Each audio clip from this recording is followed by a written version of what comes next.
श्री गुरु सत्ताय नमः। सभी को प्रणाम। पिछले वीडियो में हमने सुना व्यक्ति की आदर्शवादिता और समाज की स्वस्थ परंपरा बनाए रखने के लिए आस्तिकवादी दर्शन के प्रति जन साधारण की निष्ठा बनाए रखना आवश्यक है।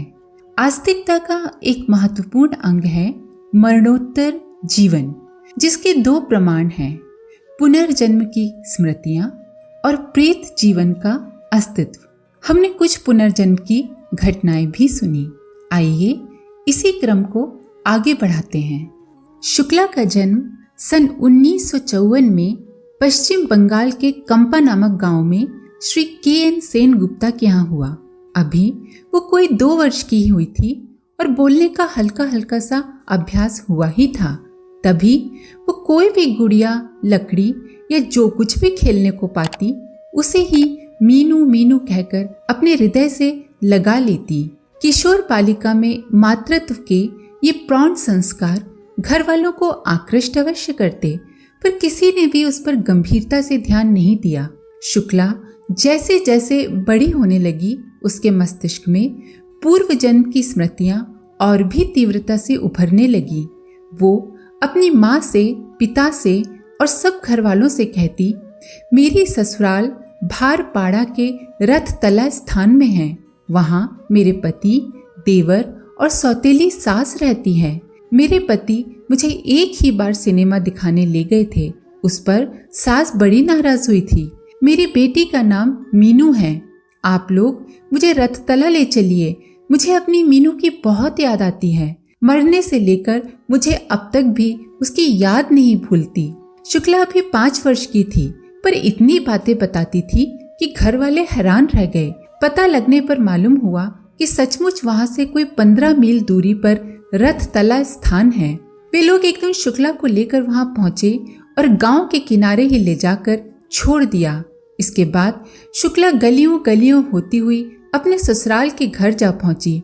इसके बाद उसने अपने पूर्व के सभी संबंधियों को न केवल पहचान लिया, बल्कि प्रत्येक के साथ उसने भारतीय नारी के आदर्शानुरूप लज्जा व संकोच का प्रदर्शन किया। उसने बताया, मेरे पिछले जन्म का नाम मना था। कई ऐसी बातें भी बताईं जो उसके पति के अतिरिक्त और कोई नहीं जानता था, और वे सब सच भी निकली। करुण नामक व्यक्ति की ओर संकेत करते हुए 5 वर्ष की लड़की शुक्ला ने कहा, ये हमारे तुमी हैं। करुण के बड़े भाई श्री हरिधन चक्रवर्ती की ओर संकेत कर उसने कहा, ये मीनू के पिता हैं। और मीनू को तो देखते ही उसकी वर्षों की करुणा और ममता फूट पड़ी।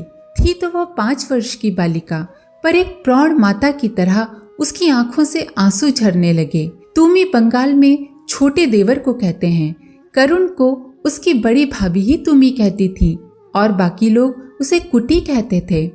इससे घटना स्थल पर उपस्थित सभी व्यक्ति आश्चर्यचकित हुए बिना नहीं रह सके। 25-30 व्यक्तियों के बीच अपने पूर्व जन्म के पति, देवर और पुत्री को पहचान लेना कौतूहल वर्धक था।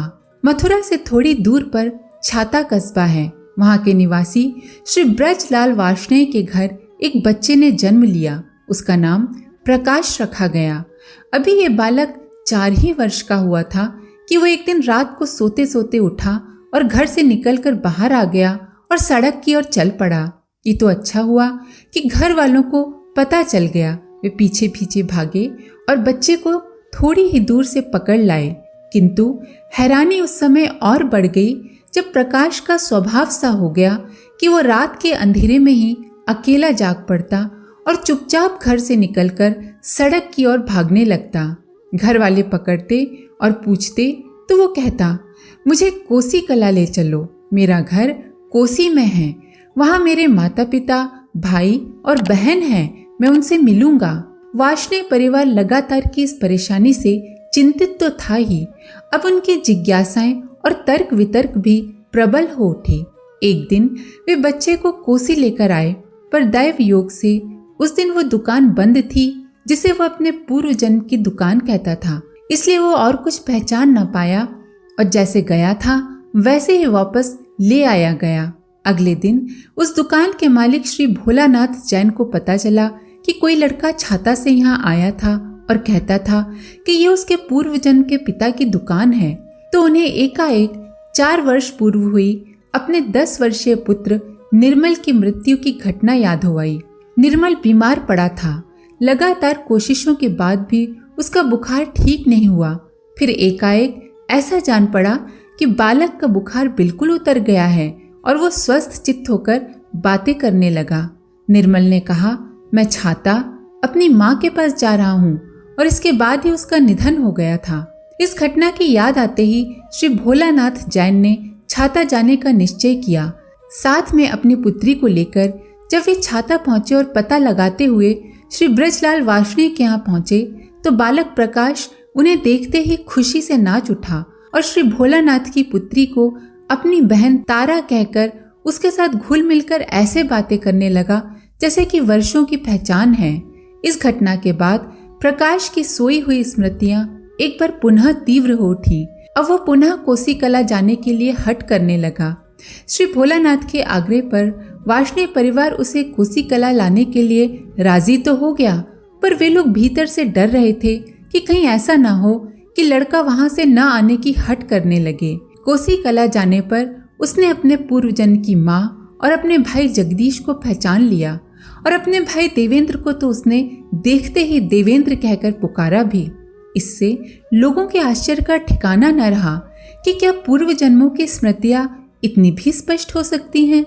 दोनों परिवारों की बातचीत से पता चला कि पूर्व जन्म के निर्मल और इस जन्म के प्रकाश की रुचि, आदतें, व्यवहार बहुत अंशों में एक ही समान है। निर्मल ने ही प्रकाश के रूप में जन्म लिया है, इसमें कोई संदेह शेष नहीं रहा। पहले जन्म में उसने छाता जाने का मोह प्रदर्शित किया और इस जन्म में उसकी कोसी के प्रति ममता है।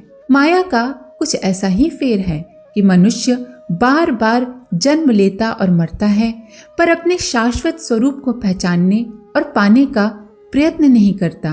बरेली जिले के बहेड़ी ग्राम में पुनर्जीवन की एक विलक्षण घटना घटित हुई। गन्ना विकास संघ के एक चपरासी की एक अल्पवयस्क पुत्री की मृत्यु हो गई। जब उसे दफनाने के लिए ले जाया जा रहा था तो शव हिलता डुलता दिखाई दिया। वो जमीन पर रख दी गई और थोड़ी देर में जीवित होकर उठ बैठी। और भी विचित्र बात उस समय हुई जब उस बालिका ने जैसे ही लौटकर अपने घर में कदम रखा तो पड़ोस की एक उसी आयु की बालिका की मृत्यु हो गई। ये घटना मृत्यु के संबंध में और भी दार्शनिक गूढ़ता पैदा करने वाली कही जा रही है। इससे पता चलता है कि मृत्यु परमात्मा की एक नियमित व्यवस्था है, भले ही उसे समझने में कुछ समय क्यों न लगे। 3 बार जन्म लेने वाली स्वर्णलता मिश्रा के पुनर्जन्म की कहानी तो और भी अविश्वसनीय है। मध्य प्रदेश छतरपुर जिले के assistant inspector of schools Shri M.I. मिश्र की एक कन्या, जिसका नाम स्वर्णलता था, अपने पिछले 2 जन्मों की बातें बताती थी। इससे पहले वह असम के किसी गांव में जन्मी थी, पर 9 वर्ष की आयु में उसका निधन हो गया था। बालिका, जिसे न तो कभी असम जाने का अवसर मिला था और न ही उसने असम भाषा ही सीखी थी, कुछ असमी भाषा के गीत भी सुनाती थी। इसे मस्तिष्क की स्मृति शक्ति का चमत्कार ही कहा जा सकता है। स्वर्णलता इससे पहले जबलपुर जिले में कटनी में पाठक परिवार में जन्मी थी। वो कहा करती थी कि उसके 2 बेटे भी हैं। जब उसे उक्त स्थान पर ले जाया गया तो उसने घर, अपने दोनों बेटे और बहुत से पड़ोसियों को भी पहचान लिया। पता लगाने पर मालूम हुआ कि कई वर्ष पूर्व इस घर में बिंदिया देवी नामक एक महिला की मृत्यु हृदय गति रुक जाने के कारण हो गई थी। विभिन्न स्थान और परिस्थितियों में जन्म लेने के पीछे परमात्मा का जो नियम विधान है ये तो वही जानते होंगे, पर यह सुनिश्चित है कि मृत्यु के बाद ही जीवन का अंत नहीं हो जाता, वरन जीवात्मा की विकास यात्रा के ये 2 पटाक्षेप हैं। जैसे दिन और रात गुजरने के बाद भी उनका क्रम नहीं टूटता, उसी प्रकार मृत्यु के बाद भी जीवन आता है और जीवन के बाद मृत्यु। परा मस्तिष्क की तरह वैज्ञानिकों को अब ये भी संदेह होने लगा है कि स्थूल शरीर में रहने वाले चेतन शरीर के सेल्स अग्नि या प्रकाश जैसे परमाणुओं से मिलते जुलते होते हैं। इस शरीर में मस्तिष्क की संकल्प भावनाएं, विचार और क्रियाकलापों के द्वारा परिवर्तन होता रहता है। मृत्यु के बाद जीव का कर्म गति के अनुसार अन्य शरीर में विकास होता है।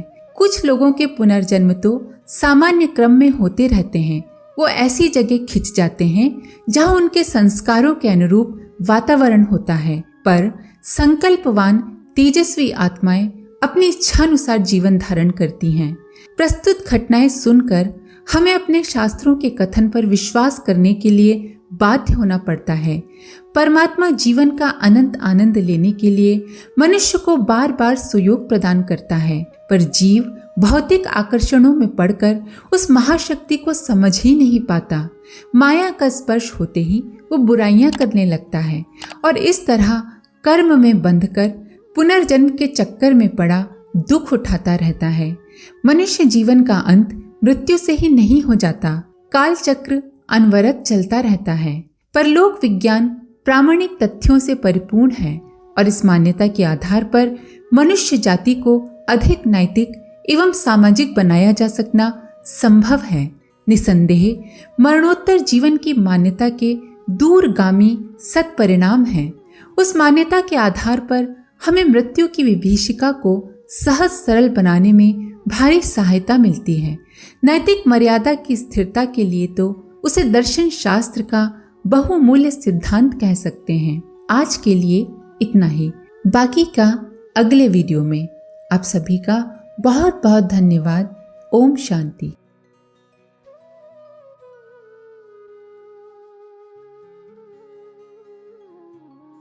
हमारे YouTube चैनल को सब्सक्राइब करें और बेल आइकन को दबाकर ऑल पर क्लिक करें ताकि आने वाले सभी वीडियोस की नोटिफिकेशन आपको मिलती रहे।